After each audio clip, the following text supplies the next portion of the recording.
In Earning Freedom, Conquering a 45-Year Prison Sentence, I revealed the strategies that helped me get through 9,500 days in prison. It's a book that really helps somebody have a perspective on going through a long journey through challenging times. But in this book, Prison, My 8,344th Day, I talk about the importance of being deliberate as you get through a single day. My name is Michael Santos, and on behalf of our entire team at Prison Professors, I'm really thankful to you for being a member of our audience. If you are in jail or prison, I'm really committed to try and share stories that might help you make better decisions so that when you get out of there, you get out of there with your dignity intact and with opportunities to prosper and thrive and not live as so many people do when they come out of jail or prison, which leads a lot of times into challenges with homelessness, with unemployment, with difficulties in the job market, even if they get a job. And really, many people struggle in ways that result in them making decisions that bring them back into prison. I want to show people how to make great decisions in prison. And the way that I do that is I share, what did I do? So all of the decisions that I made, I learned from leaders. I think I have a duty and a responsibility to share those lessons with as many people as possible. And that's why I'm continuing to read from this book, Prison, My 8,344th Day.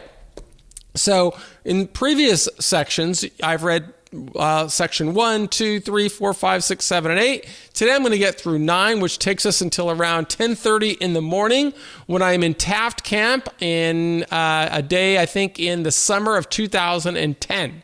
So let me turn now to the manuscript itself, and I will continue reading. So this is, of course, Prison, My 8,344th Day, Section 9, Planning. While sitting in front of my locker's open door, I study the calendar that I have taped above Carol's picture. We have 6.5 months remaining in 2010. What will I accomplish during this time? I anticipate that I'll interview 3 to 4 more people. Those people will tell me their stories, and I'll write profiles or case studies that others can use to make better decisions. This material will become an asset for the business I intend to build upon release. When the time is right, I'll publish the stories in books and lesson plans. Resources I will use to teach business people how to avoid investigations and charges for white-collar crimes. Besides this writing project, I intend to finish a second manuscript that I'm writing specifically for at-risk adolescents. I have spoken with hundreds of at-risk adolescents through a youth outreach program since I've been here at Taft. Every day, the criminal justice system brings in thousands of teenagers. They sleep in detention centers or spend their time in reform-type schools. The book I am writing for them will describe strategies that I've relied upon to overcome adversity. I intend to distribute this book to schools and juvenile facilities across America. As I study the calendar, I am convinced that I can bring both projects to market by the fall of this year. After finishing my bowl of cereal and fruit, I set the bowl down beside me on the concrete floor while I stare at the calendar, contemplating how I'll finish out the rest of this year. If I finish writing the content for the at-risk kids this summer, I can generate resources to publish in September. I'll reserve time in October, November, and December to raise more sponsorship funds. The money will open opportunities to distribute to other institutions or organizations that can use the books as a resource. Cynical people think that I am wasting energy by spending so much time writing books that I frequently give away. When they challenge me with questions about the logic of my strategy, I offer an analogy, starting with a question. When is the best time to plant an oak tree? When I ask that question, many people venture a guess. Winter, spring, morning. The people don't really know how to answer. The best time to plant an oak tree, I tell them, was 20 years ago. But the second best time is today. To grow a strong oak tree, we should do a lot more than plant seeds. We also must nurture them so they grow roots. Fertilizer helps us to feed the seeds with nutrients. The fertilizer, of course, comes from livestock manure, and the seed must grow through the manure before developing into a strong tree. Well, in prison, the analogy suggests we're like seeds. We grow stronger by spreading deep roots and growing through the manure.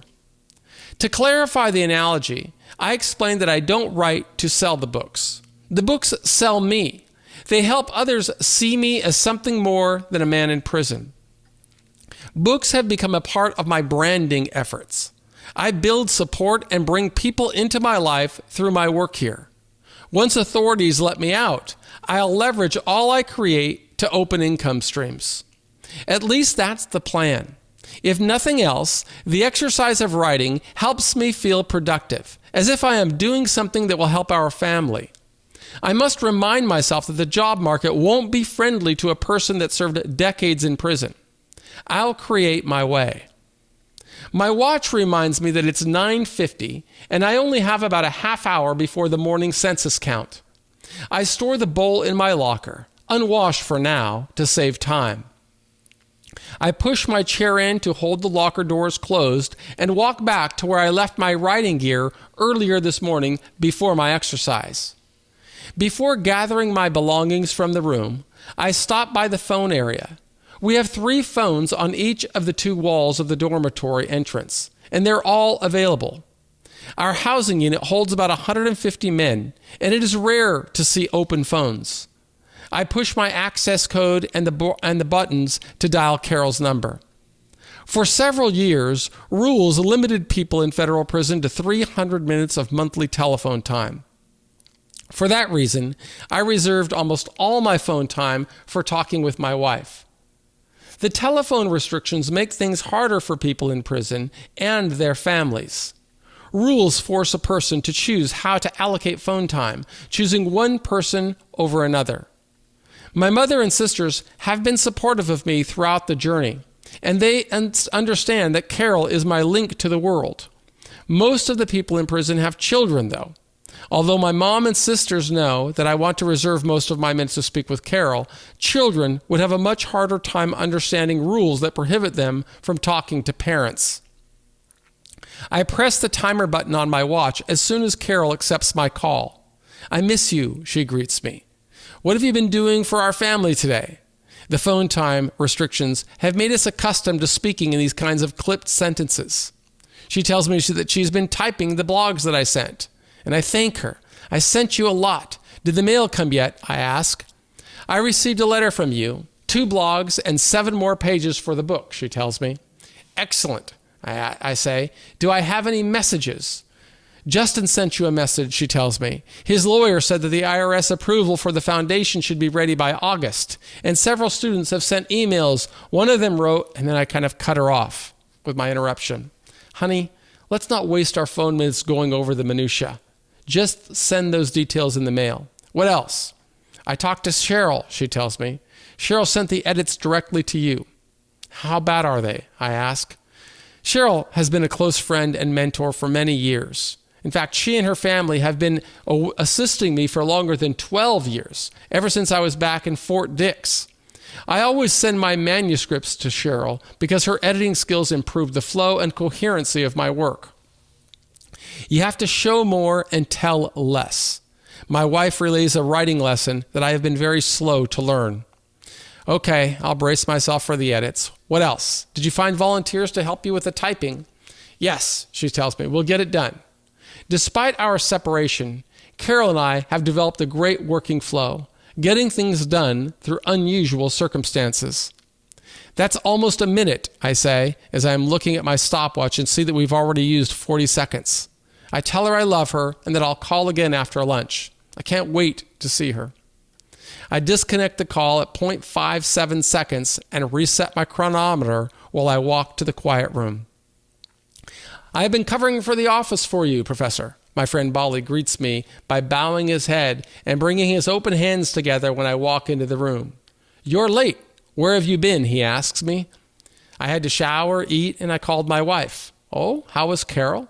"Wonderful and always encouraging," I respond. "Good. Will she visit this weekend?"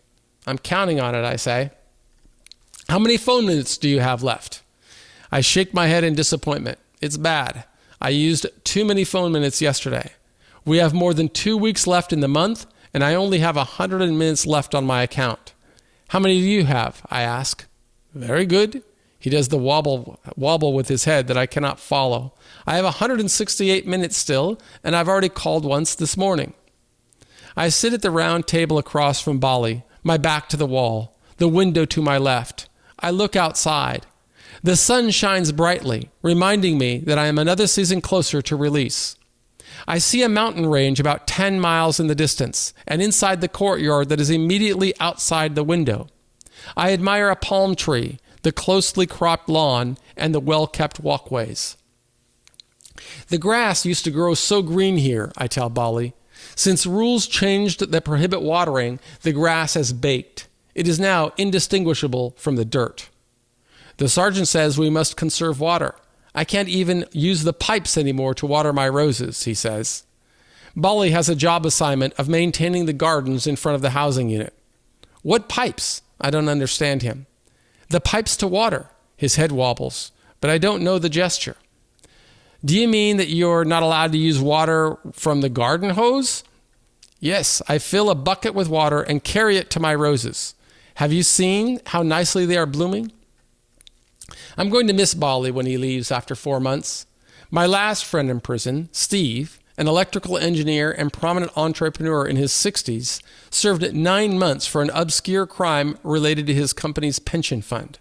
I always learn from the friendships I make with business people. Steve and I spent a few hours talking together every day during the final months of his brief sentence at Taft, but he completed his term last November. The probation officer supervising Steve doesn't permit him to correspond with people in prison. He calls Carol to update her on his experiences from the halfway house. When Bali concludes his 6-month sentence, I don't expect the probation officer who supervises his release will allow us to communicate. If I wanted to buy a house, I ask, would my long prison term make it hard for me to get financing? Bali owns a real estate company and a mortgage company, so he has a lot of information about real estate. Your mortgage will depend on factors such as your credit score, your debt-to-income ratio, and the amount of down payment you apply to the purchase price. The prison term won't factor into the equation. But I don't have a credit history, I say. Don't worry, Bali tells me. I will help you. When you're ready to buy a house, call me. If those kinds of assurances would appease my anxieties, I'd be the luckiest person in the world. But I can't purge the thoughts about how I will generate the income I will need to grow old without financial stress. I discuss how I intend to convert my experiences into a business model that will support Carol and me. Don't worry, Bali smiles at me, a glow of serenity on his face. You will do very well. Happy is the man whose wants are few. The fewer the wants, the happier the person. One who has no wants is the richest person of all. Then I should stay in prison, I say. You're doing very well here, and you will do very well outside, he says. I can tell from your discipline. You work much harder than anyone I know.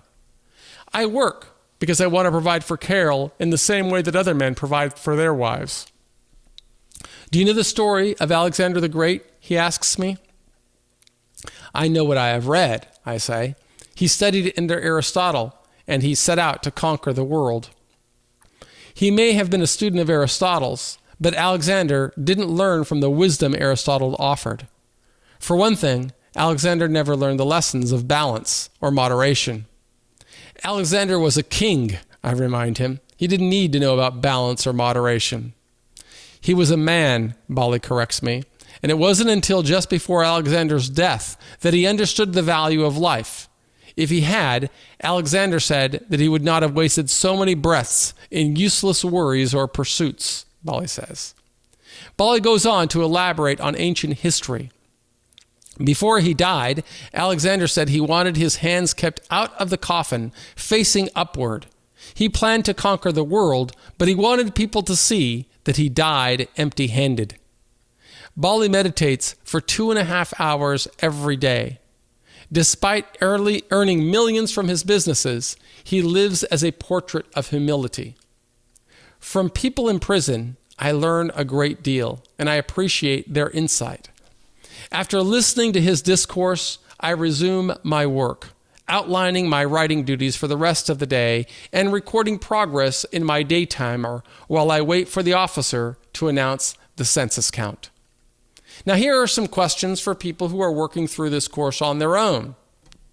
Let me turn back to this section of the recording. So question number 1, what do other people in prison have to say about the adjustment strategy that you are using? Notice that while I was going through prison, I frequently talk about how people were cynical about the different ways that I spent my time. I always focused on these challenges that I expected to find when I got out. And I want you to be thinking about these same kinds of questions, because people are always going to be telling you on what's right or wrong. But I think every individual strengthens himself or herself when he architects his own plan. And that leads to the second question. How do the opinions of others influence your decisions? Because if somebody in prison is telling you that the best way to serve time is to forget about the world outside, then you have to be thinking about what you're trying to learn. Are you trying to learn how to live in prison, or do you want to become successful? Because if you want to become successful, I encourage you to surround yourself with people who can help you become successful. Notice when I'm writing about this day, I'm talking about the friends that I met and how they guided me. I was always looking for business people from whom I could learn. And there we go to the third question. How would you describe the mindset and the values of the people that are closest to you in jail or prison? Because if you're in there and you're choosing friends with people who are really getting into trouble and disciplinary problems and not thinking about how they're going to overcome challenges when they get out, then you're probably not going to be as strong as you could be. I did 26 years in prison, and I came home and built a series of businesses that all were predicated on how I adjusted my time inside. And in this book, this is just one of many. I can't even remember how many books I wrote while I was in there. I know that under my own name, I published, probably 10 while I was in there, but I wrote many more under other people's names. I was always working because I believed the harder I worked in there, the more skills that I would develop. And if I had skills, I would be able to leverage those into the career that I am building. And of course, through all of these videos that I create on Prison Professors, you can see how that career has materialized. I am always striving to give back by creating more of these videos to pipe into prisons, because I'm determined to help people inside understand the choices you make today are going to have an enormous influence on your future, including when you get out, including what kind of opportunities you have when you get out. Way too many people get out and face a world that they just didn't anticipate. And sadly, many of those people live in homelessness, they're unemployed or they're underemployed, and they just can't get traction. So I want to help you get traction, and everybody on our team wants to help you get traction. That's why we produce these videos at Prison Professors, with hopes that they're going to help other people learn how to teach themselves. So please work through our courses. And if you're watching this outside, I hope that you will subscribe to our channel at Prison Professors, or whether you're watching us on YouTube or iTunes or Facebook or TikTok or wherever you're getting this content. I do hope that you will become a member of our community by leaving comments and becoming a member of our, liking the work wherever you find it, and just connecting with us. Our goal is to try and improve outcomes of this system, particularly for justice-impacted people. And we believe in you. We want to help you. My name is Michael Santos, and on behalf of our entire team at Prison Professors, I want to thank you again for being a part of our community.